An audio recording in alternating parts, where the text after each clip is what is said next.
Fala aí, pessoal. Adriano Rocha por aqui. Não sai daí. Se você caiu aqui, né, já dá um joinha aí se você pode. Compartilha com mais 5 pessoas, mais 10 pessoas esse vídeo. Por quê? Hoje a gente está recebendo aqui um camarada fantástico, né, excepcional. Hoje ele é professor de história. Ele é um cara de uma simpatia sem igual e um cara de verdade, um ser humano fantástico. Ele foi soldado do Exército Brasileiro, foi oficial R2 no Exército Brasileiro e foi oficial RM2 na Marinha do Brasil. Serviu no Colégio Naval, essa instituição que lamentavelmente tem levado muitos jovens a uma desgraça sem que isso seja cobrado de quem quer que seja. Na verdade, estão tentando cobrar de mim que faço as denúncias daquilo que acontece lá dentro sempre que chegam às minhas mãos. Então eu queria receber com carinho o Alexandre, ex-oficial da Marinha, ex-oficial do Exército e ex-soldado do Exército Brasileiro. Bem-vindo, Alexandre. Isso aí, bom dia, bem-vindo aí a todos. Rapaz, eu fico vendo seus programas, fico imaginando as coisas que não só eu passei, outros passaram nessas instituições militares, né? E assim, eu comecei como todo jovem, né, que ele tem que servir, né, me alistei, aí fui para o Exército. Eu já tinha o meu ensino médio completo, eu não queria servir. Aí vem sempre aquela história, quando tu vai falar, né, infelizmente a gente também vive num país da discriminação racial, né, e aí quando eu cheguei no alistamento que eu falei, ó, eu não quero servir, eu quero ir para a faculdade, eu já tenho meu ensino médio. Eu falei, não, você vai servir. E aí, para minha surpresa, eu pensei que eles estavam zoando. Para minha surpresa, veio lá o carimbo se apresentar e tal, vai servir. E aí aquele negócio, né? Quando você chega numa instituição que o jovem, infelizmente, só fica ali para ficar fazendo faxina, monta aquele cenário todo que tu vai pular de paraquedas, tu vai dar tiro, tu vai fazer acontecer, e o jovem ali emocionado com isso, quando chega lá não é nada daquilo.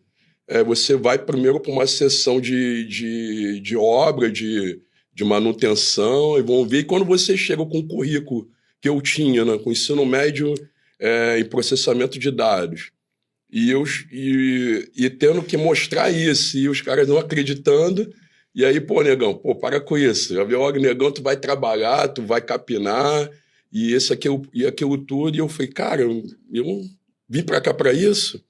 E num sol daquele escaldante ali da Vila Militar, né? E isso foi as portas de entrada do Exército para mim, né? E eu venho de uma família de militares, né? Meu pai é fuzileiro naval, né? E meu irmão mais velho é capitão do Exército, né? Tá indo segundo tenente, tá indo para capitão. Então eu já vi aquela movimentação, mas eu não tinha vontade de servir. Então meu irmão mais velho sempre tem aquele sonho de seguir a carreira, estudar, aquela coisa, fez ESA, fez prova para oficial, aquela coisa toda, mas eu não vislumbrava isso. E aí essa experiência no Exército como soldado, no início, para mim foi ruim, porque me atrasou querer ir para a faculdade, e ainda tinha outro problema, que naquela época o soldado saía fardado do quartel. Então eu ia para a faculdade fardado e tinha aquele negócio todo, você tinha que pedir permissão para estudar. E aí quando eles viram que soldado na faculdade não acredita, os caras não acreditavam. Eles não tinham, assim, eles não pensavam que um praça, então um soldado pudesse galgar algum posto para cima, alguma coisa. Eles não viam. E você tocou num ponto importante aí, cara. Eu tenho falado, né, incisivamente, reiteradas vezes, que as forças militares elas possuem um sistema de escravocracia, né? É um sistema escravocrata, onde se tem lá os oficiais que são os senhores do engenho, né? Sobretudo os oficiais superiores e generais, onde se tem os praças, que são os elementos de interlocução entre as praças e os oficiais, os sargentos e subs, e os elementos de execução, que você foi, né, cabos e soldado. Você confirma que há uma escravocracia no Exército, na Marinha? Sim, isso é notório. É engraçado que quando eu entrei para a faculdade, 2 oficiais eram meu colega de faculdade. Eles faziam questão de nem me cumprimentar, de passar por mim como se eu fosse um elemento invisível. Aí até que esse oficial, ele era de família americana, né? E aí o pai dele era adido aqui no Brasil e ele preferiu servir aqui no Brasil, né? E aí eu fui brincar até com ele, que o nome dele de guerra era Tubes. E aí, naquele filme Platoon, tem um oficial Tubes que ele dá um fogo amigo. Eu brinquei com ele. Ele, porra, cara, não sei o quê. Desce aí, ó, o helicóptero tá voando, desce. Aí depois esse cara mesmo perguntou, cara, o que você, um soldado, tá fazendo na faculdade? Ele teve essa pachorra de me perguntar isso, cara. Foi a mesma coisa que o senhor também tá fazendo. Eu fazia história e fazia geografia, então nós tínhamos matérias em comum, né? E aí eu ficava assim, absurdo, como... E outra coisa também interessante, que muitos desses oficiais, eles não tiram o personagem. Eles vão pro mundo civil com aquele personagem. O galão tá no peito dele, tá no ombro dele. E aí é engraçado que a turma dele, ninguém gostava dele. E aí ele tinha uma prova para fazer, tinha que entregar um trabalho. Aí o pessoal da turma dele, Alexandre, cara, é meu chefe, mandou entregar aqui o trabalho dele. Cara, ninguém vai receber, só vão receber porque nós gostamos de você. Você sabe que o cara tá te mandando.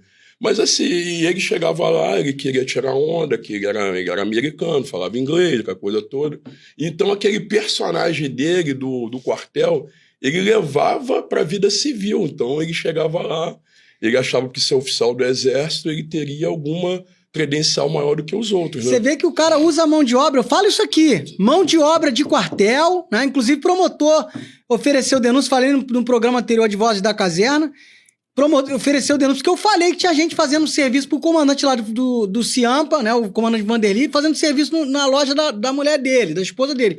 Aí você me traz aqui um capitão do exército que mandou um soldado levar um currículo na faculdade, ou seja, serviço particular, né? O soldado é o escravo dele. Isso aí. É complicado demais, né, cara? E assim, eu sabia que se eu não fizesse isso, alguma punição teria, né? Pro soldado, né? Pro soldado, né? E isso tudo, cara, que foi me deixando assim, cada vez mais enojado daquele sistema, né? Então, quando eu dei baixa do exército, e deixei bem claro que eu dei baixa para estudar, eu passei, aí fui para a faculdade, terminei a faculdade, concluí, e não queria saber de Forças Armadas, não queria saber nada disso. Só que, infelizmente... também nós vivemos, a gente tem que deixar isso também claro, nós vivemos num país que, infelizmente, as oportunidades não são iguais, não estão para todos. E aí, por uma questão de trabalho, uma questão também de currículo, eu resolvi fazer o processo seletivo para o CPOR, né? O CPOR, ele tem além de ter o CPOR de armas, ele tem o CPOR de serviço, que é o pessoal de saúde, todos os médicos... eles têm que se alistar, né? Porque eles vão para a faculdade e eles pedem o adiamento do alistamento.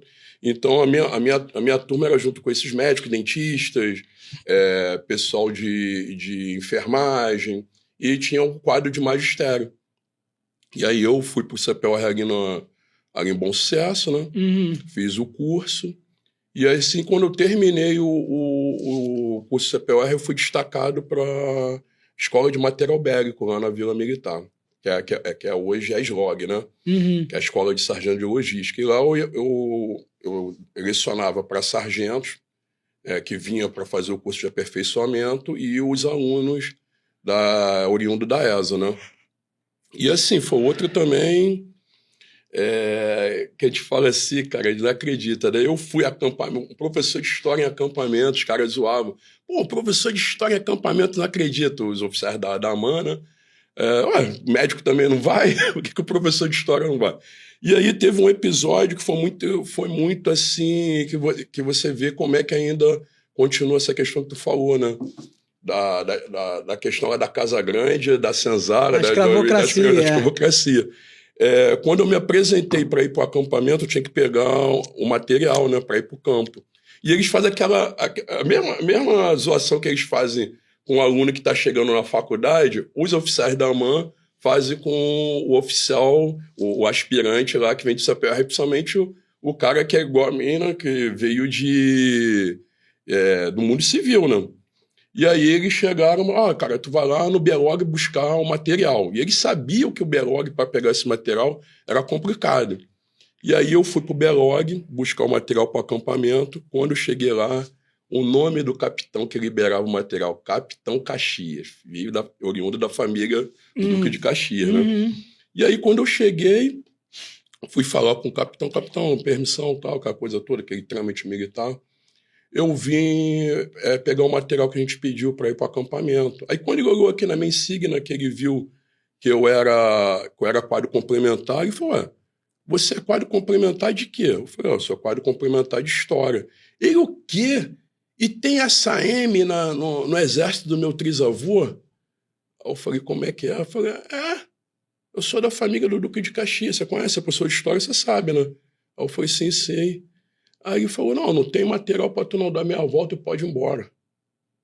Ou seja, o cara era um capitão arrogante pra caramba. E esses monstros são raros lá? Ou... Não são raros, tem vários. E, inclusive, o exército tem ainda familiares de tradição, né? O cara que vem da família de Malé, a família do, como esse que eu te falei, do Duque de Caxias, tem a família imperial, né? Tem a família Pessoa, que foi o cidadão que matou o cadete Lapoente lá na AMAN. Sim, né? Então tem essas figuras que eles acham que eles são lorde, né? São... a dinastia militar, isso. né? Rapaz, em pleno século XXI, 2025, e as forças continuam com essas tradições arcaicas, né? Depois a gente vai chegar na Marinha, que você foi da Marinha. Como que você vê isso, Alexandre? Eu vejo como como é que eu vou falar? Um atraso, né? Porque a gente está vendo aí várias forças armadas, como eles gostam de dizer, totalmente profissionais, né? Os caras treinam. Às vezes você tem até praça na Marinha Americana, praça pilota helicóptero. Aqui seria uma coisa impensável, né? Um praça com uma formação. E assim... Quando a gente fala de questão de estudar, ainda é pior, porque você vê a carreira de um praça e a carreira de oficial. O oficial hoje faz doutorado. Entendeu? Eu só conheci um oficial, que é um amigo meu fuzileiro, quer dizer, um praça fuzileiro, que conseguiu fazer mestrado, cara. Porque é praticamente impossível. Então eu vejo isso, cara, como uma coisa assim... das Forças Armadas, um atraso mesmo. Aí você para para analisar as duas escolas de guerra, tanto da Marinha quanto do Exército, uma do lado da outra na Urca. Os caras não se comunicam. O cara que está fazendo altos estudos da Marinha, ele às vezes não sabe o que o cara do altos estudos do Exército está fazendo. Como é que nós vamos falar como é que a gente vai falar de uma Força Armada operacional? Se esses caras não se comunicam. Como é que ele vai falar de uma... Hoje ele está até falando de... Agora tem submorna, que é o cara que vai ligar ali a oficialidade. Então, como é que esse submor vai conseguir ligar se esse camarada não proporciona a ele um autoestudo? Um estudo de liderança? E que liderança é essa que o cara não pensa que o subordinado pode melhorar academicamente, melhorar o seu estudo? Que tipo de liderança é essa? Isso que eu não entendo. Tu tocou num ponto importante aí. John Maxwell, né, um expert em liderança americano, ele vai dizer que liderança é influência. Sim. E quando a gente fala de ditadura intramuros nos quartéis, quando eu falo de ditadura autoritarismo, é que ali se usa a mão de ferro, né? É a base do grito, é a base do palavrão, é a base da doença mental e da insanidade que faz o cara se achar superior ao outro. Você já citou exemplos aqui, né? Então, o que você acha dessa dinâmica, né? O que você acha? O que precisa mudar nesse sentido? Acho que precisa mudar a mentalidade começando nas escolas militares. Você diz na formação dos oficiais? Na formação, todos os oficiais. Colégio Naval, isso. Escola Naval, AMAN, EPIC. Eu me lembro até hoje da minha primeira aula de sociologia no Colégio Naval. Eu trouxe uma reportagem da Newsweek, que era um oficial americano, eles tinham entrado no Iraque, e aí esse oficial impede os outros soldados, os outros oficiais, ele era um capitão, de pegarem os tesouros, a parte arqueológica lá que tinha lá no bunker do Saddam Hussein. E aí, na reportagem, era bem marcante. A nova doutrina da oficialidade americana. Então, esse capitão ele era um professor de história. E aí, por questão de cultura, questão de estudo, questão arqueológica, né? Ele impede que aqueles caras quebrassem tudo, o palácio do Saddam Hussein, que era o palácio do Império Medo-Persa, né, cara? Uhum. Então, você vê, se o oficial americano já entende que ele não pode ser aquele Rambo da década de 70 e 80, e hoje é um camarada intelectual, por que a nossa oficialidade ainda está atrasada? Uhum. Eu, quando cheguei no Colégio Naval, certos assuntos capciosos para eles, eu era impedido de falar para o aluno. Só que ele esqueceu que esse aluno não é mais aquele aluno da década de 70 e 80, cara. Ele está na era da internet, ele está na era digital. Isso você fala o quê? No sistema pedagógico? No você, sistema como professor, isso aí. você era impedido de falar de determinado assunto.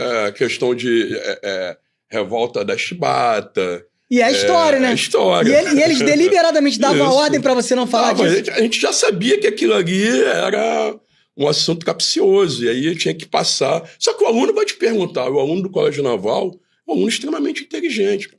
Não, ali não tem bobo, não. Quem passa na prova daquela ali... O Colégio Naval é uma escola de excelência, cara. A gente tá ali no ranking das cabeças no Enem. Na questão de ensino. Inclusive, alguns são meio que impedidos de fazer o Enem para não ir embora. Só que o Enem ranqueia as escolas. Uhum. Né? Então, e o Colégio Naval mantém esse ranqueamento não porque eles querem, é porque eles são obrigados, né, para fazer esse ranking das escolas, os alunos vão fazer o Enem, mas sabendo que, ou você escolhe o mundo civil ou você escolhe progredir na carreira. Então, muitos são ali, eles são... já são coagidos para não ir para a faculdade de medicina. Isso, para não ir para a faculdade de medicina, porque a excelência acadêmica deles permite eles passarem em qualquer certame aí, cara. Entendeu? Isso é notório, isso é nítido. Uhum. Entendeu? A diferença do ensino médio deles lá, tanto da IPK, qualquer dessas escolas militares, com uma escola do servidor... Eu sou um servidor público, né? Uhum. Trabalho no estado e no município. Então, é totalmente desproporcional essa questão acadêmica, né? Então, um aluno do Colégio Naval, da IPK, da SpaceX, ele sai preparado para fazer qualquer prova. E esses oficiais ainda não perceberam isso. Que esse aluno, ele olha... Pô, ele tá olhando a carreira lá. Pô, só vou ganhar mais de 20 mil quando eu virar mar e guerra, e olha lá. Ou virar, não, no caso do Exército Aeronáutico, virar o coronel. E ele tá vendo o concurso aí pagando 30, 40 mil, pedindo o mesmo ensino que ele tem lá. Uhum. E aí, para que ele vai fazer? Aí muitos são coagidos. Tanto é que na escola naval, hoje, o aluno ele já vai para a viagem de ouro, já é declarado guarda-marinha, né? Porque ele tem que indenizar a União para ele ir embora. Porque muitos faziam prova para a Polícia Federal, Polícia Rodoviária, e metiam o pé. Hoje, assim, não está tão... A disparidade de um guarda da Polícia Federal e um aspirante não é tanta, mas antigamente, quando era desproporcional, né, era a maior galera indo embora. E hoje são para essas provas aí, que você já até trouxe ex-aluno aqui, né, que fizeram prova aí para auditor fiscal. É o Vinícius, né? Soares. Um abraço aí, Vinícius. E a outra que é clássica na Marinha é o oficial que vai fazer prova para prático, né? Exatamente. Entendeu? É o outro que também é perseguido. Que o Tenente Cardoso, que escreveu a carta em 2007, você lembra dessa carta? Lembro. O Tenente Cardoso escreveu a carta icônica, né? E escreveu quando estava indo embora, teve aquele rendezvous, né? Aquela confusão toda. E hoje a gente está aqui falando da carta dele, do legado que ele deixou, diz que ele é prático. Eu também tive uma carta que deu uma repercussão muito grande. É mesmo? Conta pra gente aí, que a sua eu não li, não. Não leu a minha carta, não? Então eu quero ler. Então, a minha carta foi o seguinte: quando eu estava no Colégio Naval, no meu segundo ano, eu descobri que eu era portador de hepatite C. Eu não sabia como eu adquiria essa doença, né? E aí ficou aquela coisa no ar, né? Pô, como é que o cara... Nem os médicos lá do Colégio Naval sabiam como que era o tratamento, sabia como é que se pegava, se era janela imunológica, se é contaminação cruzada, eles não sabem. Eu só sei que eu fiz 2 cirurgias na Marinha e provavelmente numa dessas cirurgias eu adquiri a doença, até porque eu estava na janela imunológica que menos de 2 anos eu estava no Exército. Uhum. Eu saí do Exército e fui para a Marinha. Então eu juntei toda essa documentação. Quando a Marinha ficou sabendo que eu estava doente, a minha turma estava fazendo processo seletivo para a aeronáutica, para o mesmo cargo, né?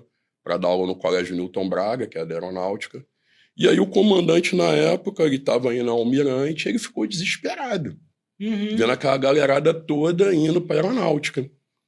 E aí, como você falou, a questão da escravocracia, né? Ele chegou e falou ali, ele queria impedir que a minha turma fosse para a aeronáutica. E aí um oficial chegou na Praça d'Armas, né? Falou assim, ele é como se fosse um dono da fazenda, já pensou? Ele vendo seus escravos todos indo embora. Ele teve a pachorra de falar um negócio desse. Falou exatamente o que eu falo. Dentro do quartel ele falou, né? Isso aqui é um feudo. É um feudo. É um feudalismo militar, né? Isso aqui, a gente está no período da escravidão. Então a pessoa não tem liberdade de escolher, porque o camarada, quando ele vai para o colégio naval, ele sabe que ele vai ter que morar em Angra. Até você se adaptar, você tem família no Rio e tal. E quando veio uma proposta, o cara vai ganhar o mesmo salário. E lá na aeronáutica era meio expediente, né? Porque o colégio tem 2 turnos.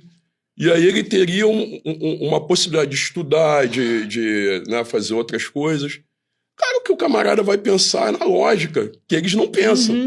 Porque muitos deles só vivem aquele personagem da Marinha. E a Marinha, para eles, é tudo, as Forças Armadas é tudo. Ele não tem uma outra lógica de vislumbrar uma coisa fora da caserna.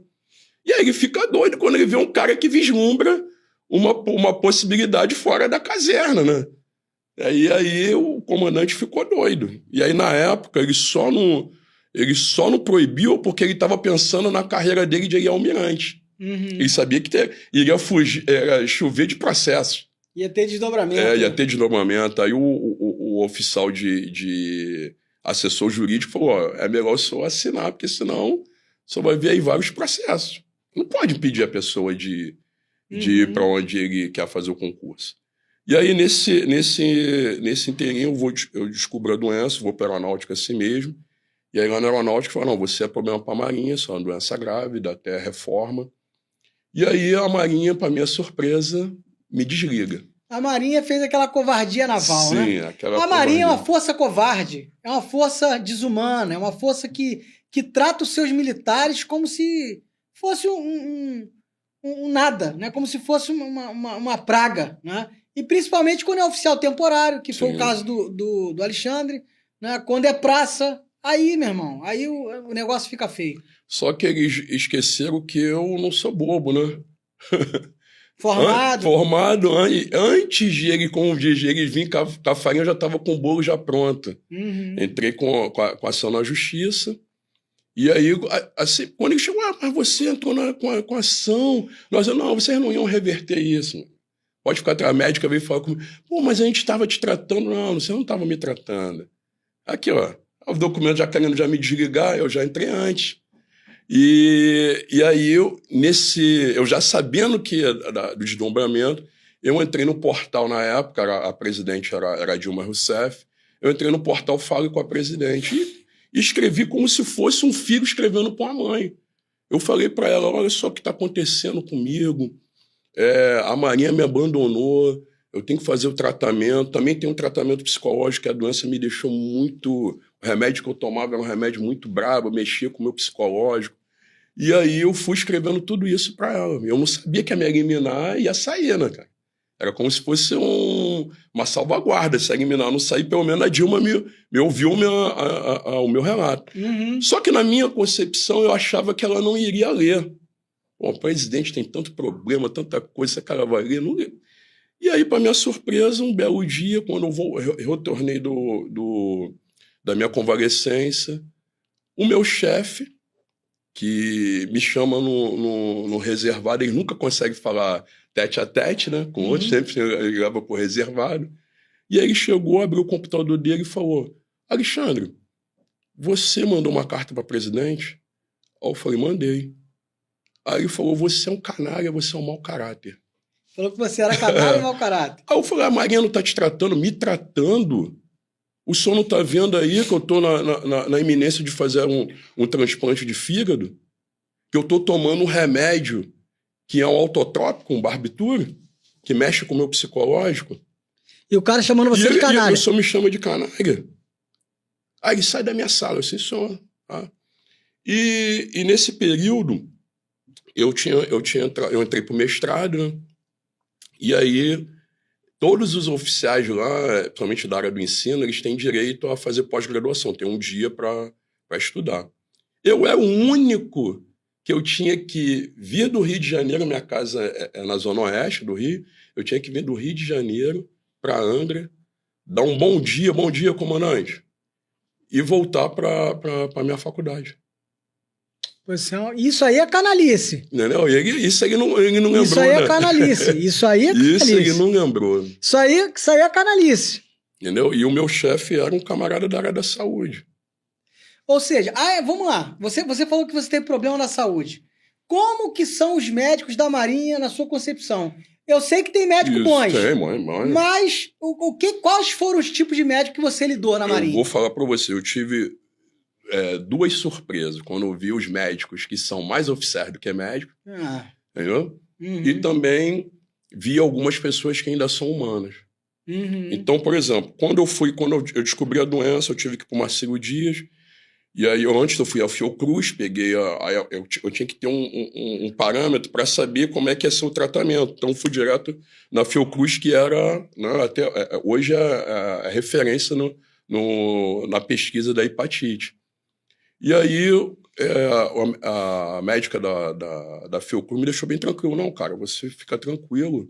Não tem como precisar como você adquiriu a doença. Porque eu tava sendo cobrado lá no quartel, que um grupo achava que...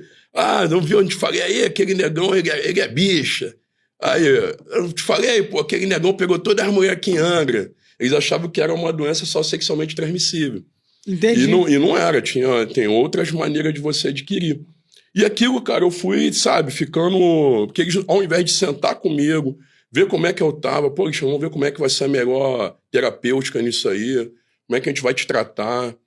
Eles mandaram pro Marcelo Dias e pronto. E aí, quando eu chegava no Marcelo Dias, na sessão de gasto, era o seguinte, por medo de os médicos também irem embora, eles só deixavam um médico por vez fazer a especialização na Fiocruz. Porque já tiveram casos de médicos que foram fazer a especialização na Fiocruz e fizeram a própria Fiocruz e meteram o pé da Marinha. Uhum. Então, eles tinham medo também de perder o profissional para cá, para fora, para outros órgãos. Uhum. E aí, eu fiquei esperando a médica retornar da Fiocruz para me atender. E também ter a sorte de ela não ter debandado, né? Uhum. E aí, quando eu cheguei, essa médica, cara, uma pessoa iluminada, um ser humano maravilhoso, sentou comigo, viu, me explicou todas as terapêuticas e falou, Alexandre, olha, se você for embora da Marinha, tiver qualquer coisa, eu também trabalho no Hospital dos Servidores. Você me procura lá que a gente vai fazer o mesmo tratamento. Uhum. Eu falei, não, com certeza. E aí eu tava pedindo para ela para eu me movimentar de Angra para vir pro Rio, que era melhor, né? O pessoal pegava aquele trânsito. E nesse período, cara, eu já não estava mais ficando direto em Angra. Eu preferia vir para o Rio de Janeiro, mesmo cruzando a Rio Santos todos os dias praticamente, para eu ficar perto da minha família, cara. Uhum. Entendeu? Eu me arriscava a pegar essa Rio Santos braba e para ficar ali, ter o apoio da minha família. E eu falei para ela, poxa, doutor, eu queria muito, já entrei com a papeleta de movimentação. E eu estou conversando ali uma coisa que é um particular entre o médico e o seu paciente. Só que, para minha surpresa, o chefe da Gasto estava do lado ouvindo. E aí ele de lá e falou, olha, pode falar para ele que nem o 01 da Marinha, se a gente não dispensar, ele não tem como. Como quem diz, um simples oficial, ainda mais RM2, está querendo pedir movimentação assim. E eu ainda pedi lá, eu não quero receber nada, que a gente ainda tem essa... eu acho que você quer ganhar dinheiro. Eu não quero, eu quero me tratar ter a minha terapêutica segura, fazer meu tratamento também psicológico e me curar. Sim, sim. Né? Uhum. Então, para você ver que até a ética médica, né, eles burlam, cara. Eu costumo dizer que a grande maioria dos oficiais médicos, não são todos, óbvio, você falou aí 2 pontos, um médico bom, uma médica bom e um médico ruim, do mal. Eu costumo dizer que eles esquecem o juramento de Hipócrates, né, que é o juramento da medicina, e abraçam o juramento de ser militar de forma distorcida. Sim. Porque no juramento militar diz lá que você tem que tratar com afeição os irmãos de arma, com bondade subordinado, só que até médico vira um desgraçado ali dentro. E assim, eu passei sendo hostilizado depois quando a repercussão da carta da Dilma. Uhum. E aí eu comecei a ser perseguido, tanto no colégio naval quanto na questão da saúde. Ou seja, você foi perseguido na Marinha, no Marcílio Dias, na questão da saúde, e dentro do AM que servia no colégio naval. Sim. Na Marinha tem perseguição, cara? Não dá nem pra acreditar, pô. Tem, não? Tem? Tem. Inclusive, eu doente, eu tirava serviço, cara. Sem condições? Sem condições.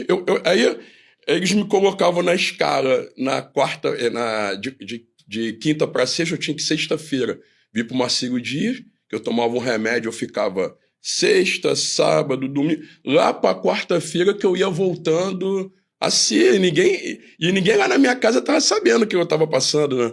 Eles achavam que eu estava guimolengando, querendo dar um migué, né? Querendo me dar bem. Não estou me dando bem não, cara.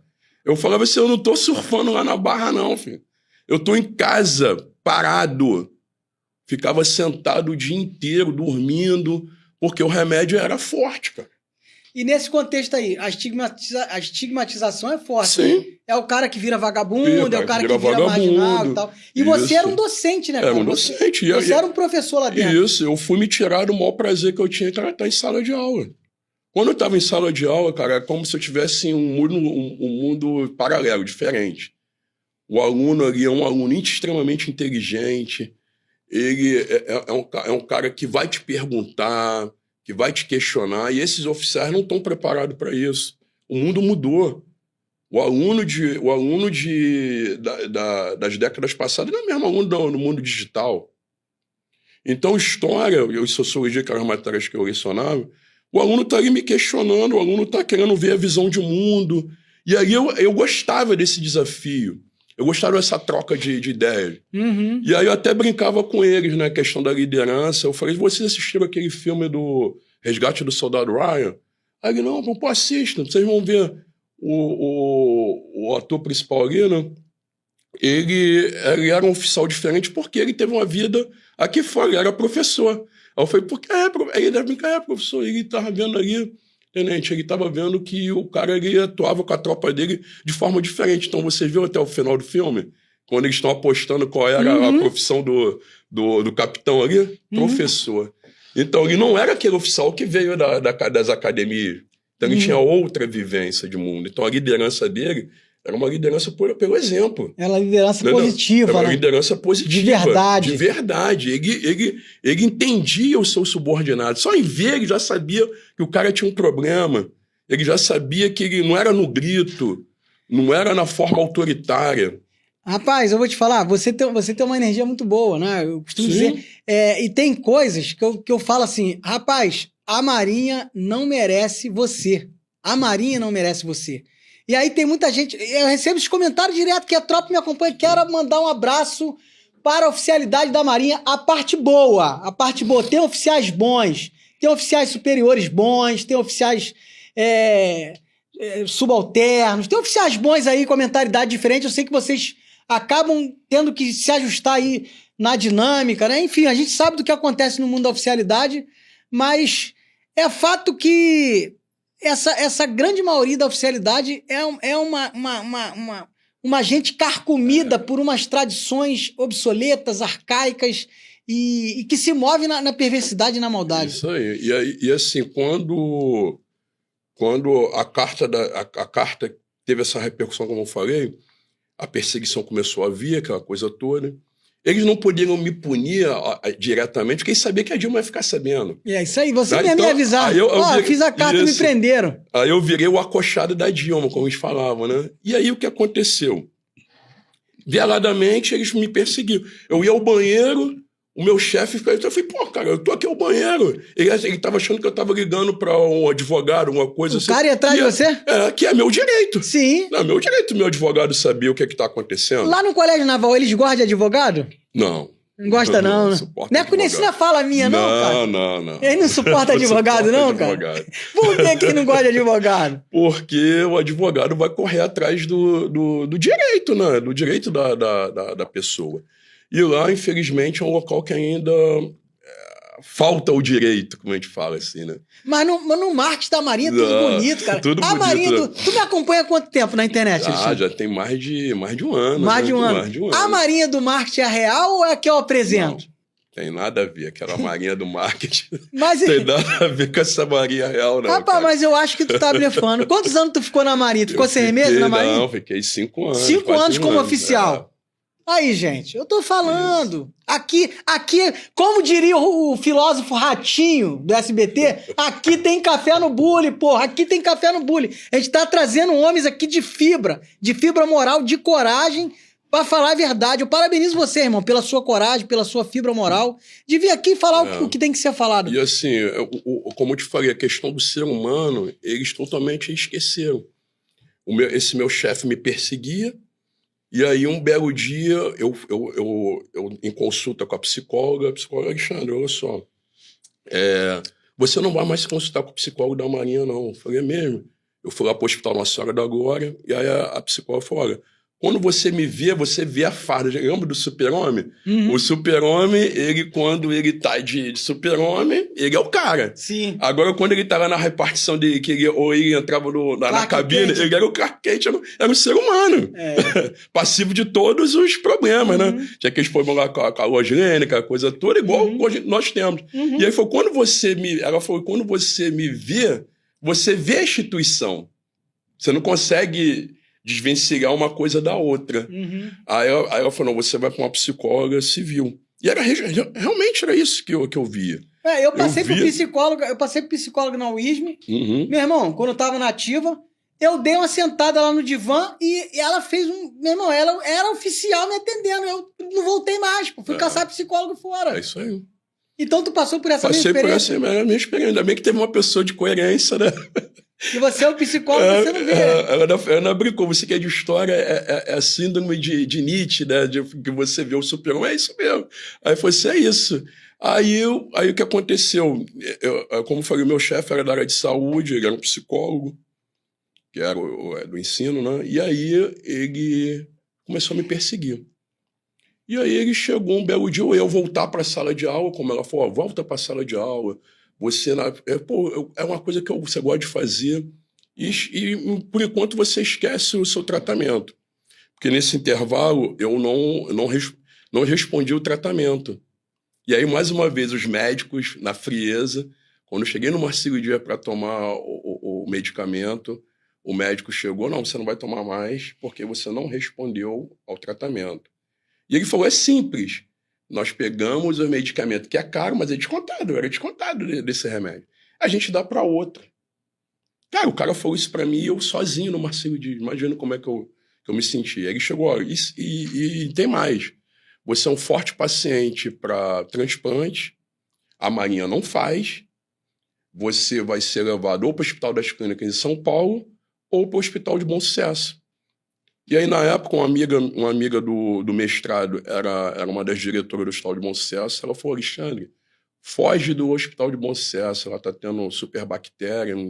Tal. Como é? Mas eu vou ser operado lá. O Hospital de Bom Sucesso está em outro hospital. E eu entrei para a fila do transplante. E ele chegou e ainda falou para mim, você tem algum irmão vivo? Eu tenho 2 irmãos.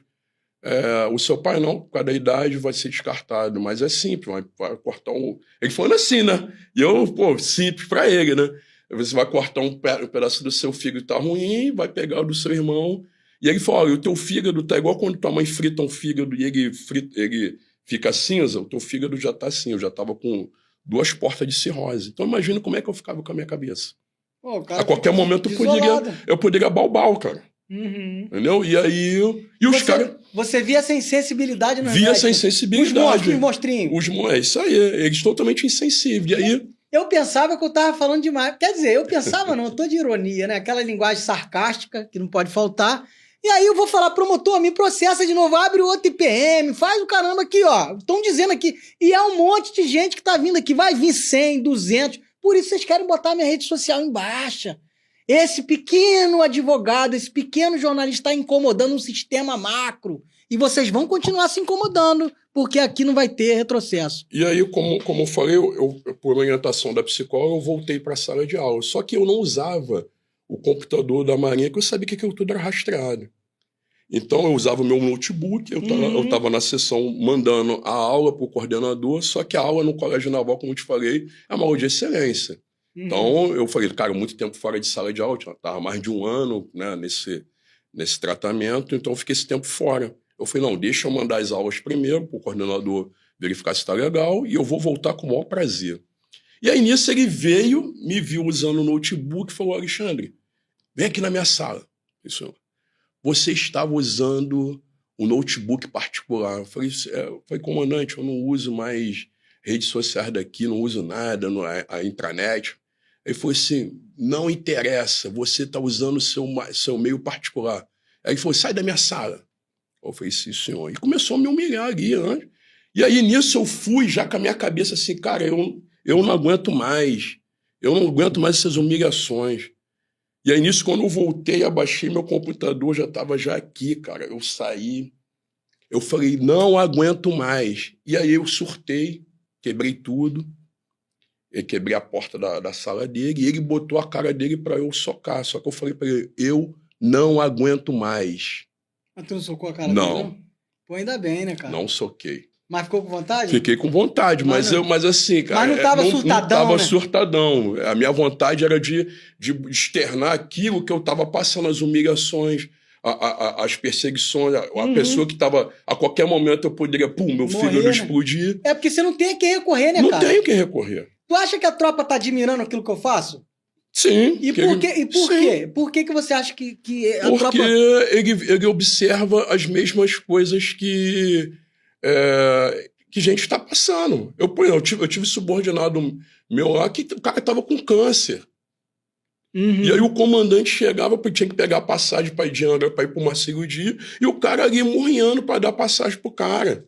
E ele chegou e falou assim para mim, Alexandre, olha só, fala pro cabo tal, vim fardado. Eu tive que entrar e falar, comandante, olha só, ele não pode andar fardado, ele usa fralda, ele tá com câncer no testículo. O cara não se aguenta.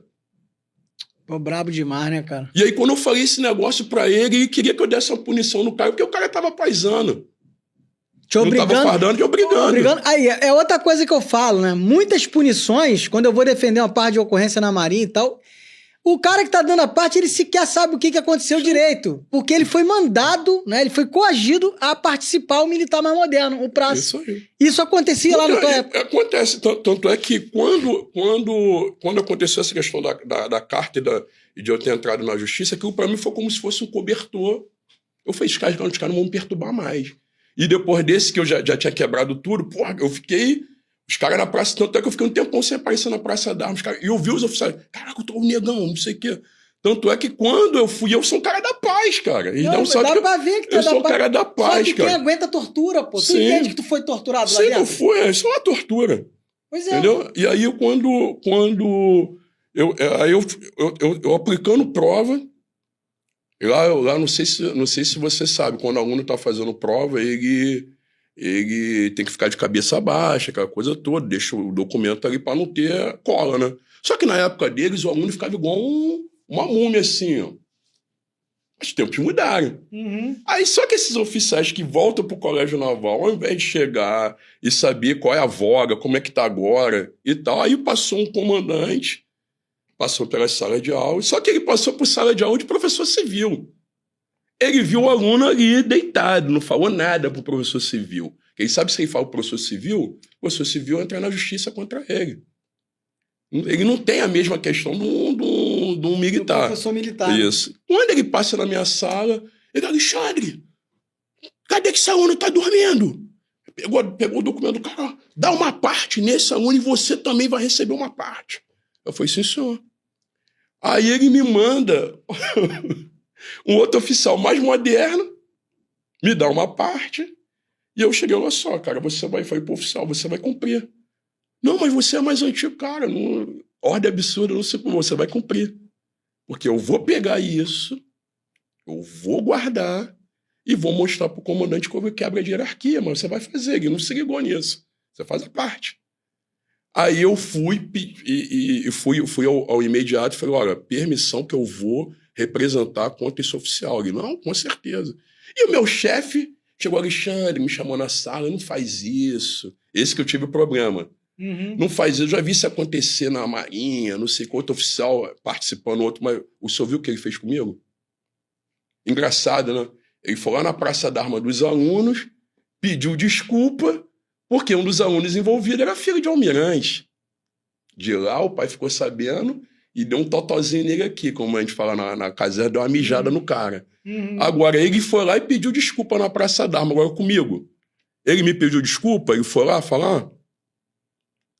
Aí depois ele chegou, voltou para mim, Alexandre, o que aconteceu lá? Morreu. Eu falei, não morreu não, comandante. Permissão para representar contra o senhor. Aí, permissão, então eu fiz a parte. Quando chegou a parte, o comandante do Colégio Naval na época, querendo botar panos quentes, Alexandre, eu vi a parte, ele te mandou também uma parte, mas ele mandou uma parte errada, que errado na história foi ele. E ele foi lá na Praça da Arma e pediu desculpa, porque tinha um aluno envolvido que era filho de almirante. Uhum. Agora é comigo. Aí ele chegou, não, Alexandre, vamos fazer o seguinte, vamos deixar isso aí, eu vou conversar com ele e tal, ele vai se retratar e não sei o quê. Então, para você ver como é que são as coisas, 2 pesos e 2 medidas, né? Pois é. Voltando no assunto do Colégio Naval, como que acontecia lá a rotina dos alunos? Esse lance que eu falo, dos trotes, que para mim é tortura, sim. né? Você via esses procedimentos acontecerem lá? No ano que eu entrei, essa questão do trote já começou, o Ministério Público aí, então eles tinham uma cartilha, os próprios oficiais já falavam, e vinha aquele negócio. Pô, no meu ano que eu entro, a tortura acabou, o trote acabou, os outros alunos mais antigos, e assim, realmente deu uma esfriada essa questão do trote. Ficou assim bem um período de adaptação já. Só que você tinha aqueles outros trotes indiretos, que o aluno mais antigo, né, o aluno do terceiro ano vai fazer com o aluno do primeiro ano. E às vezes, quando estava filho de algo envolvido, eles passavam panos quentes. É por isso que eu falava, cara, que tinham 2 pesos e 2 medidas. O filho de oficial da Marinha, filho de almirante, era sempre protegido. Era sempre protegido. Entendeu? Tinha sempre não a proteção. Trote, não sofria trote, porque já sabia que era filho de almirante, era filho de mar e guerra, E aí aquele já era meio que protegido. Entendi. E fora as covardias que aconteceu também, né? Porque, por exemplo, no certame, o aluno que ficava majorado, às vezes era filho de algo, e aí lá o Concia, né, o comandante, ficava com a fúria esperando algum daqueles alunos desistirem. E aquilo foi me enojando quando eu vi Concia forçando um aluno a pedir baixa. E aí eu estava do lado do cara, eu era auxiliar dele, e eu estou vendo ele recebendo um telefonema no cara, era um algo grande. E aí, quantos já desistiram? Não, tem um aqui que já vai dizer, não, andando a acelerar. E aí um dos garotos que iam desistir, o avô pagava o colégio, o avô que tomava conta do menino, o avô pagava a escola, pagou a escola para ele. E aí, assim, por causa da questão do ECA, agora todos os alunos, quando eles vão pedir baixa, eles têm que passar pelo psicólogo ou auxiliar do ensino. E o pai é chamado, o responsável é chamado para explicar a situação, porque ele está indo embora. E aí, nisso, o cara também pode desistir. Não, eu não quero mais ir embora. Só que aí, notadamente, o camarada estava forçando o responsável dele, que no caso era o avô, aceitar a baixa. E aí eu fui conversar com o menino, levei ele lá para a capela, que era um local mais tranquilo. E aí, eu conversando com o menino, falei, poxa, cara, tá vendo teu avô falando? Ele não tem mais condição de pagar uma escola. Pô, aqui é uma escola de excelência. mesmo se você não for militar, daqui tu pode fazer prova para qualquer canto, qualquer coisa que tu for fazer, tu tem base. E eu conversando com o menino, aguenta mais um pouquinho, fica mais um pouco e tal. Era saudade de casa, são adolescentes, cara. O cara era preso ali com o avô, né, a questão familiar. A adaptação, nem todo mundo se adapta da mesma forma, era só uma questão de ajuste, uma conversa. Então, como eu sou um camarada que a minha liderança era totalmente diferente da dele, a minha liderança era a da conversa, do diálogo, né? Eu sou um professor de formação. E aí, quando eu estou conversando com o cara, o meu chefe vem, não, sai. Não, ele já deu baixa, vai embora, tchau. Aquilo ali, cara, me subiu um ódio, porque eu já sabia que o camarada estava fazendo isso para entrar... O filho de alguém. O filho de alguém. É, rapaz. Entendeu? E eu sabia que Quanto mais mexe nesse vespeiro aí, mais vespa sai. E eu sabia que era um menino que vinha de família humilde. Não era uma família abastada. E eu estudo ali para ele, era uma plataforma que o avô vinha de ele ter algo melhor. Então é triste, cara, você ver essas coisas. Isso acontecer direto. É, cara, o negócio é muito complicado. E esses garotos que eram coagidos a pedir baixa, eles sofriam trote para pedir baixa? Como é que acontecia? Alguns sofriam, não era trote assim físico, mas havia esse trote emocional, né? Aquele monte de pressão. Pede pra sair, para não estar aguentando, não se adaptou, não é isso que você quer. Era muito complicado. E outra coisa também que eu achava engraçado, o cara que passou, tinha garoto que, pô, queria levar disso. O cara passava nas 3. Exército, Marinha Aeronáutica. E aí o cara forçava ele a não pedir baixa para ir para a Aeronáutica, não pedir baixa para ir para o Exército e continuar na Marinha. Tinha essa também. Eles faziam, não, lá tu vai ser isso, lá tu vai ser aquilo, aqui tu vai ser da Armada. Eles gostavam muito de falar isso. E outra coisa também que eu descobri na Marinha, apesar de eu ser filho de um fuzileiro, eu descobri que o fuzileiro não manda em droga nenhuma, fuzileiro não é nada. Quem manda é a Armada. A Armada é que manda. E aí eles botavam essa questão do brio de ele ser da Armada para ele não pedir baixa para ir para a Aeronáutica, por exemplo, para ir para Ipicar. Então acontecia isso direto. Eles criavam uma fantasia, um mundo imaginável que o camarada continuar na carreira ali da Marinha. Complicado demais, né, cara? E o lance da tua cirurgia, cara? Tu passou por uma cirurgia lá no Colégio Naval? Porque essa hepatite pode ter sido contraída no Colégio Naval, porque pode ter sido, sempre sim. falam que lá a água é complicada. Só que a hepatite C ela não é pela água, é por contaminação ou por material perfurante ou relações sexuais também, sexualmente transmissível. Só que no meu caso eu fiz 2 cirurgias na Marinha.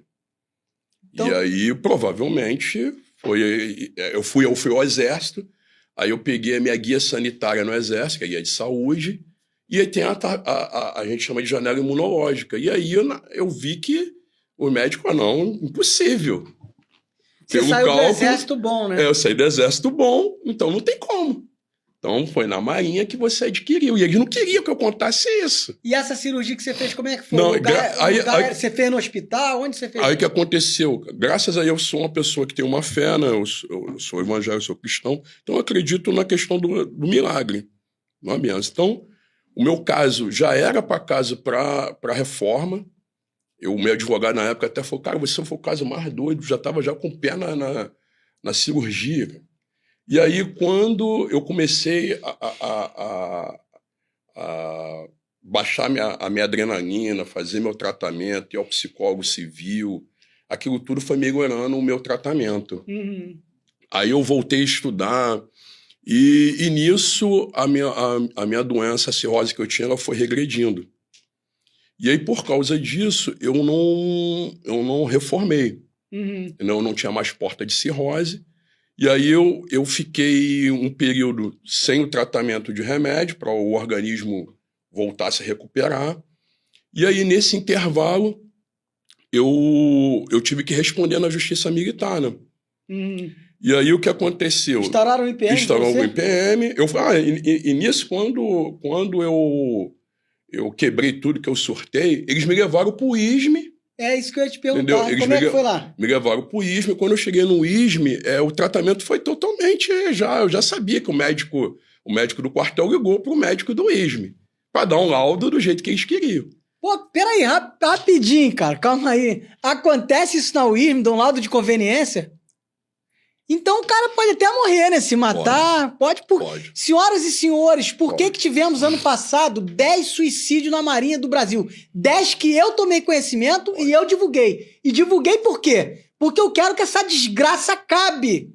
Senhores promotores, juízes federais, autoridades públicas, congressistas do Congresso Nacional, senadores da República, deputados federais, deputados estaduais do Rio de Janeiro, pelo amor de Deus, presidente Lula, ministra Macaé Evaristo dos Direitos Humanos, pelo amor de Deus, entrem nos ambientes da Marinha do Brasil, entrem na UISM, Unidade Integrada de Saúde Mental, veja o que esse homem está dizendo, ex-paciente da UISM, veja o que ele está dizendo, eu sou ex-paciente, eu estou dizendo, outros tantos já vieram aqui, no entanto...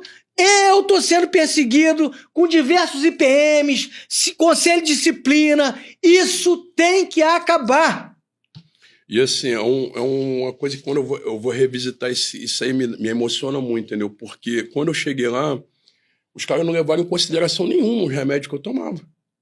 Isso dava alteração. E aí o que aconteceu?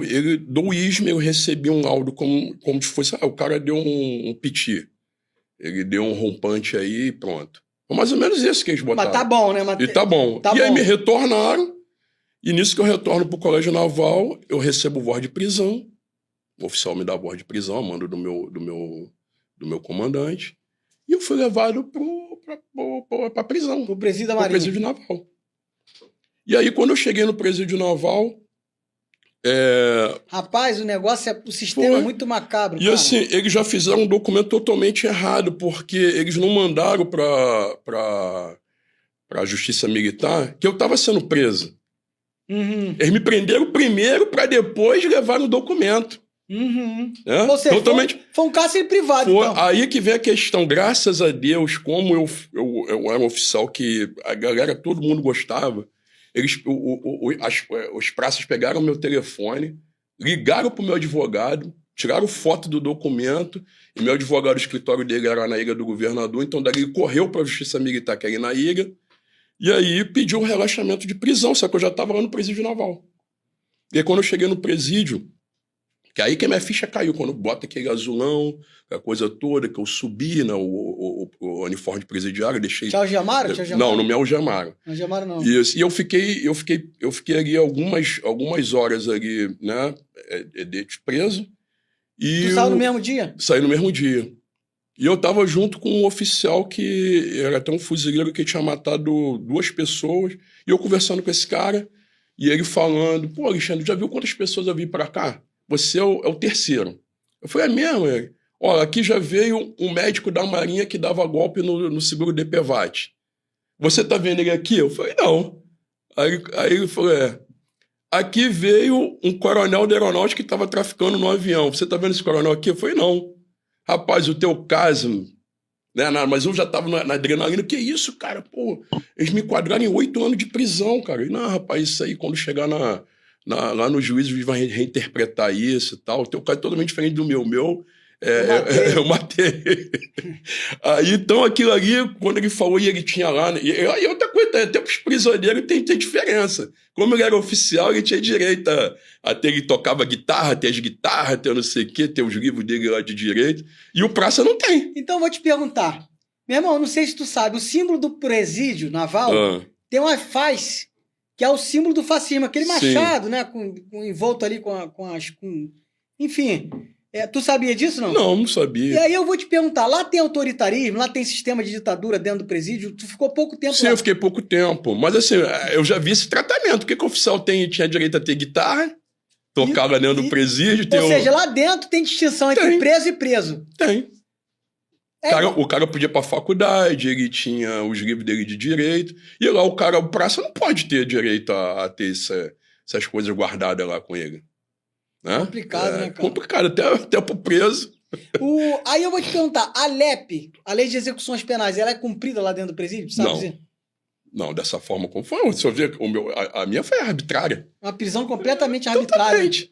Aí, quando o meu advogado retornou com o relaxamento de prisão, eles já sabiam que eu ia voltar, eu ia retornar para o colégio. E aí eu fui responder em liberdade. E aí o processo continuou. Então, eu fui para a Justiça Militar, e a Justiça Militar é totalmente diferente da nossa Justiça Civil, né? Aí tivemos 2 audiências e o julgamento. E aí o que aconteceu? Na minha audiência de instrução, os próprios oficiais começaram a coagir as minhas testemunhas. Aquelas pessoas que outrora me ajudaram, tiraram foto, mandaram pro meu advogado, já não queriam mais ser testemunha. Pois é, mas aí que eu te falo, aí eu te falo, a Justiça Militar faz justiça? Porque como é que faz justiça dentro de uma desgraça dessa aí? Não, e aí é engraçado, só teve um cabo e um sub que esse cabo chegou para mim e falou: ô, tenente, cara, eu já te entendo. Eu sei que você está sendo coagido, você tem a sua carreira, o seu temporário. Você foi o único sujeito homem que veio aqui e falou a verdade. Entendeu? Porque eu sei que eles não estão deixando vocês ir lá testemunhar, mas tá tranquilo. Pode deixar que eu já guardei tudo aqui, eu tenho todos os documentos para provar que eu era perseguido. Aí, no dia da audiência, só um sub que foi, e uma outra oficial temporária, e esse sub depois, infelizmente, por causa das perseguições lá também, ele se suicidou. No teu caso, ele sofreu perseguição também? Outros casos que ele descobriu o roubo no quartel e ele foi perseguido por isso. Roubo no Colégio Naval? Roubo no Colégio Naval. Inclusive, cara, eu vou te falar, dentro das forças militares, esse dia eu vi uma notícia do Exército aí, né? Braços fortes, mãos que surrupiam, porque tem crime, cara, dentro do quartel e ninguém vê. Só vê quando é um praça. Quando é um praça roubando 1 quilo de carne, né? Quando é um praça roubando 1 quilo de carne, que às vezes tá passando fome em casa. O escravo passando fome, no desespero, tá errado. Não é pra fazer, errado, não. No desespero, mas aí esse cara é condenado a meses de cadeia. Esse cara se lasca, se ferra todo. Mas o oficial que desvia milhões, que desvia... Não pega, ninguém pega. Ninguém pega. Então, o corporativo é muito grande nessa parte. E aí... quando eu cheguei lá na audiência, o juiz já estava sabendo de tudo que estava acontecendo no Colégio Naval, das atrocidades e tal. E aí, engraçado que a oficial de advogada, né, auxiliar jurídica, quando ela chegou lá para falar com o juiz, aí o juiz perguntou: você é do corpo jurídico aqui também? Não, eu sou apenas auxiliar jurídica do Colégio Naval. E foi o Colégio Naval, ó. Muitas coisas estão acontecendo lá.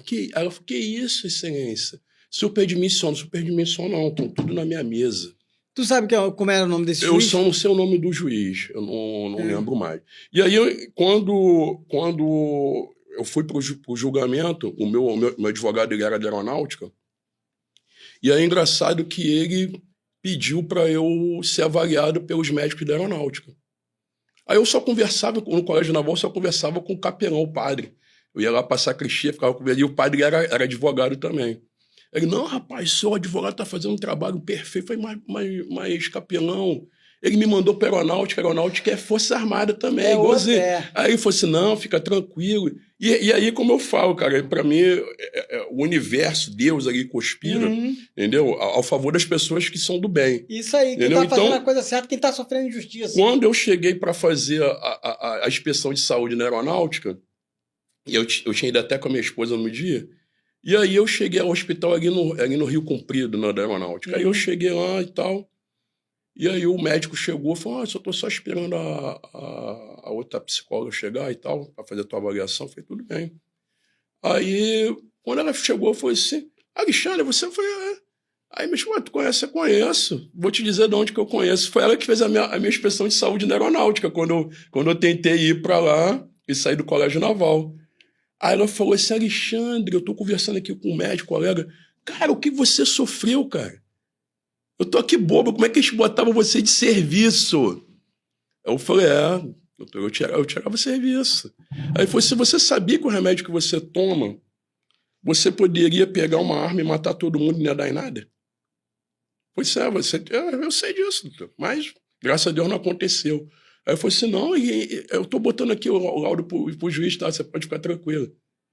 Uhum. Aí onde você foi absolvido? Aí eu fui absolvido. Quando o juiz viu o meu laudo, aí no dia da audiência final, no julgamento, não sei se você sabe, fica 4 oficiais, né, de patente superior à sua, que eles são, que é o Conselho Jurídico. É o Conselho de Justiça. E é o Conselho de Justiça. E o voto deles também tem peso. E aí o meu advogado descobriu que a capitã tinha servido com o meu chefe. Aí mandou tirar ela do julgamento. Ela saiu, então só ficou de corveta até o mar e guerra. E aí o juiz pegou e falou assim, vocês estão vendo o que esse rapaz sofreu? Inclusive ele mandou até uma carta para o presidente, tal, relatando tudo que ele passou. E eu peço, o juiz me falou, eu peço que a Marinha olhe o ser humano, que não olhou. O juiz falou, eu gravei muito bem essa fala do juiz. A Marinha não olhou o ser humano. Eu não sei como é que é o nome do juiz, né? Depois eu vou tentar dar uma pesquisada nesse processo, mas, excelência, a Marinha nunca olha o ser humano. A Marinha é uma fachada, diz que cuida do seu pessoal, mas isso é uma mentira deslavada. E eu tô provando aqui, à medida em que pessoas sentam aqui, igual o Alexandre está sentado hoje aqui falando. E parabéns pro senhor da Justiça Militar, não lembro o nome do senhor. Eu me lembro que tinha um juiz, né, na década dos idos de 2000, 90, Edmundo Franca, né? Hoje ele está aposentado para estar em Brasília. Um juiz do mais alto nível de justiça, né? Um cara, um exímio jurista, um ser humano fantástico. As audiências dele eram marcadas por humanos, por humanidade, por questões humanas. Então, assim, eu quero invocar aqui os juízes militares, né? Os juízes federais da Justiça Militar da União. Chegou a hora dos senhores verem o que acontece no ambiente naval, no ambiente das Forças Armadas e começar a fazer justiça aí, porque isso que ele está falando aqui é grave demais. Aconteceu com ele. Sentiu na pele, está aqui, cara, emocionado. Eu, assim, quando eu revisito esse tema, esse dia, porque na primeira audiência, o meu subordinado, cara, o cara que eu tinha maior consideração, ele teve a cara de pau, infelizmente mandado, ou seja, pensando na carreira dele, tudo bem, mas ele também teria que ter pensado um pouquinho no que eu estava passando. Ele, na frente do juiz, o juiz perguntou, você sabe que o tenente Alexandre estava passando por problema de saúde, que ele estava em tratamento? Não.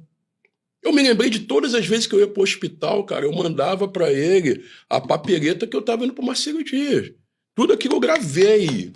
Eu tirava a cópia e mostrava, eu tô lá no hospital. Ele recebia todo dia, bota pro comandante que eu tô lá.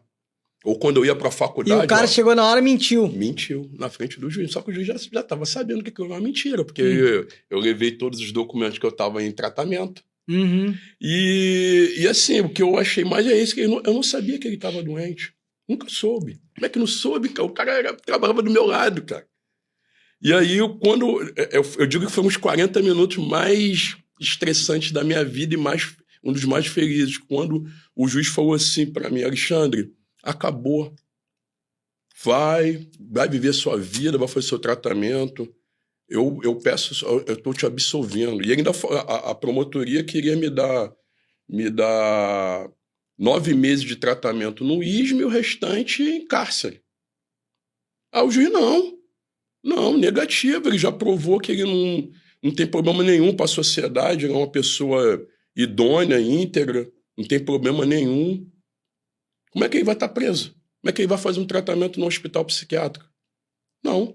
Aqui é os laudos, ó. Vocês não estão vendo os laudos? Ainda foi para a promotoria, ó. Tá vendo aqui os laudos que comprovam? Eu falei, não, eu estou pedindo a absolvição total dele. Aí ele virou para o conselho lá dos oficiais. E aí, vocês acompanham o meu voto? Foi unanimidade. Todos eles acompanharam o voto. Cara, eu saí daí chorando e falando assim, ó, o meu Deus é justiça.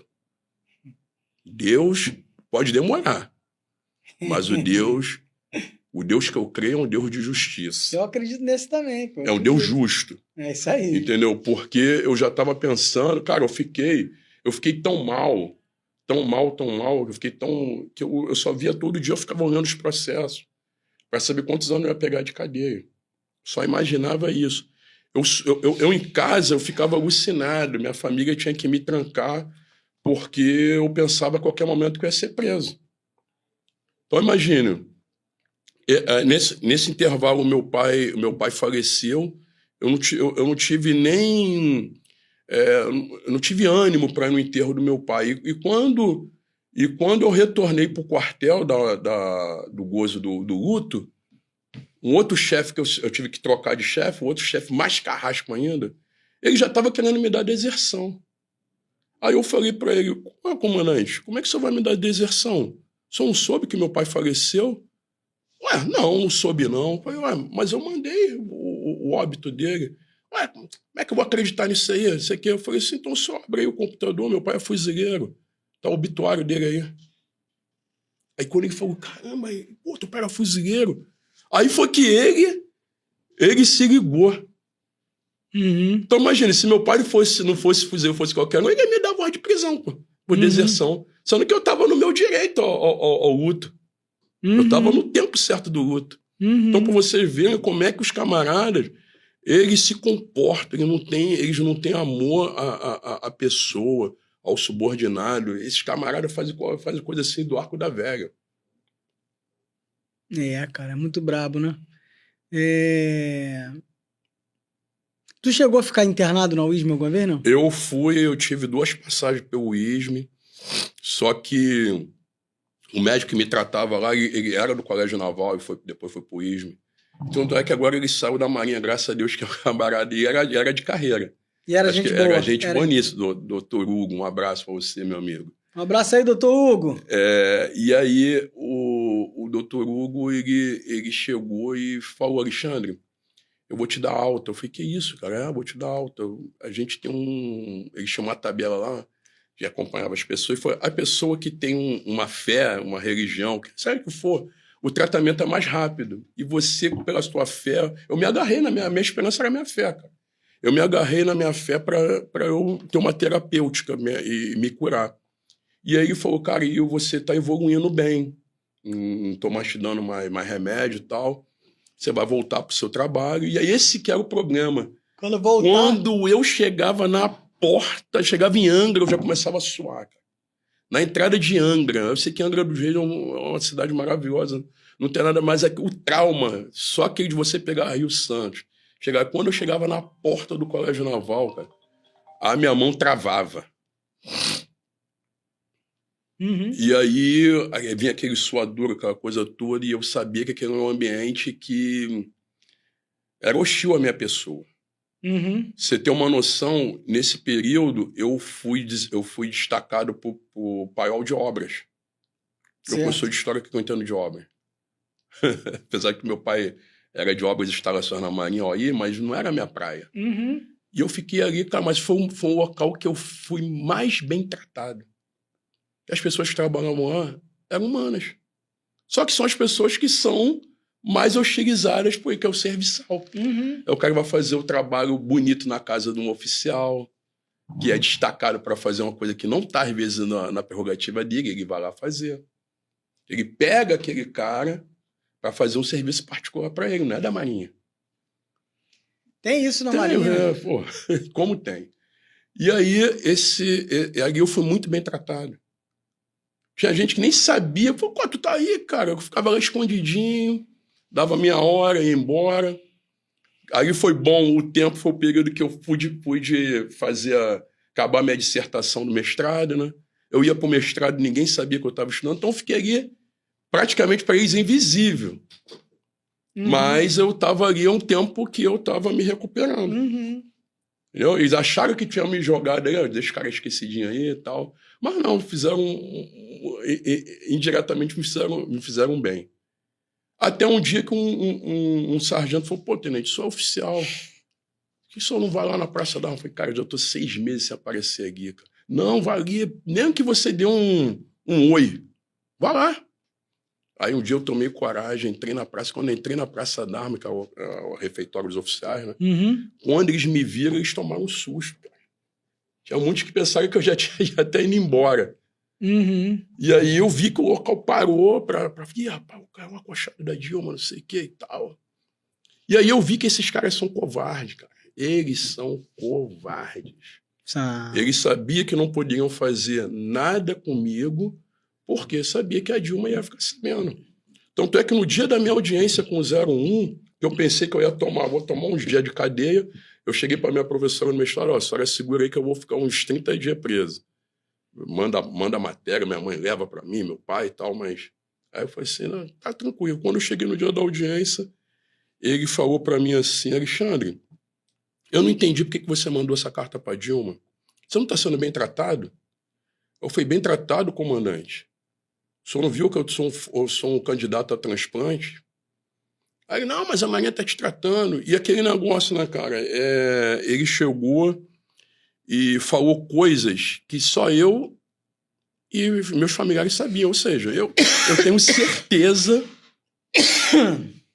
que minhas partes telefônicas estão se grampeado, cara. Uhum. Porque ele chegou e falou coisas que só eu, ali no telefone, sabia que eu falei com a minha esposa. E como é que ele sabia? Uhum. E aí ele chegou para mim e falou, isso não é coisa de um mestrando fazer, como é que é? E eu fiz a minha razão de defesa, falei, eu sou filho da Marinha, eu nasci no Hospital Nossa Senhora da Glória, meu pai é fuzileiro naval, ficou 33 anos na Marinha. Aí eu falei, o senhor pegou um cachorro, nada contra, cachorro, tinha muito cachorro ali no Colégio Naval, o cachorro foi atropelado, o senhor botou o cachorro na ambulância. Levou o cachorro pro veterinário, pagou o tratamento do cachorro. Eu, na minha casa, desmaiei, vocês não mandaram uma ambulância. E quando eu voltei no Colégio Naval, que eu vim do ISME, a ambulância vocês me cobraram. Agora, por que o cachorro tem um tratamento melhor do que a minha pessoa? Do que o ser humano. O cachorro tem que ser bem tratado. Eu falei assim, nada contra, o cachorro também é uma criatura de Deus, mas eu tive um valor menor do que um cachorro. Gente, vocês estão vendo a gravidade disso aqui? Isso é um ex-oficial da Marinha, um oficial temporário, um oficial profissional da educação, que ministrava aula no Colégio Naval, no Colégio Naval, nessa instituição que o ensino é muito bom, mas coisas horrendas acontecem ali dentro. E ele foi tratado pior do que um cachorro, porque o cachorro foi socorrido numa situação de emergência quando ele, enquanto oficial da Marinha, foi jogado aos leões. Então, é duro, cara. É duro revisitar esse período. Para mim é drástico. Entendeu? Eu fico pensando quantas pessoas têm esse sonho, né, de ingressar nessa instituição, de ir. Tem muitos oficiais bons, como eu falei para você, cara, pessoas maravilhosas. E também sofreu uma perseguição, cara. O camarada pensou em sair da Marinha, em fazer qualquer prova, ele vai ser perseguido. Você teve aí você trouxe o Eusébio.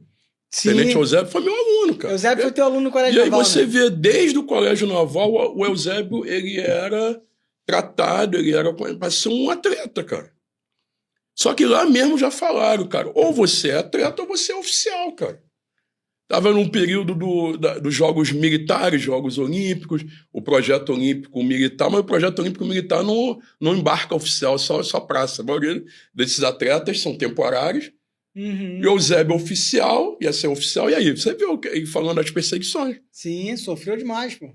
Porque queria ser atleta. E até hoje, ele tem o índice olímpico dele lá, né, da academias militares, na América Latina, o índice do Eusébio não foi batido. Aí uma vez eu fui com o Eusébio, falei, cara, olha o Ted Renier aí, francês, cara, o cara é oficial da Marinha, cara. Ele só foi perder a Olimpíada agora a última, que foi medalha de prata. As 4 últimas Olimpíadas, o cara foi medalha de ouro, ele é oficial, cara. Uhum. E por que o Eusébio não poderia ser? Aí tu vê a mentalidade arcaica dos camaradas. Exatamente. Entendeu? Então, é isso. Infelizmente, a Marinha, como eles ficam dizendo, você pode ser aqui tudo que você quiser. Quer ser fuzileiro, tu vai ser. Quer ir para um mato, dar tiro e tal, tu vai ser. Tu quer ser um intelectual, tu vai ser. Né? Porque o criador do CNPq era um almirante. Uhum. Entendeu? Então, você tem campo para tudo. Mas isso aí é a Marinha da mídia. Quando o oficial é um camarada fora da curva, ele é perseguido. Porque os outros enciumados acham que ele vai ter um privilégio que ele não tem. E aí a gente estava falando assim, de você ver um praça também estudar, mas também tem esse negócio, também tem oficiais que são fora da curva e querem fazer uma carreira, querem estudar, eles são negados. Ou um oficial que vai fazer, por exemplo, prova para prático, é perseguido.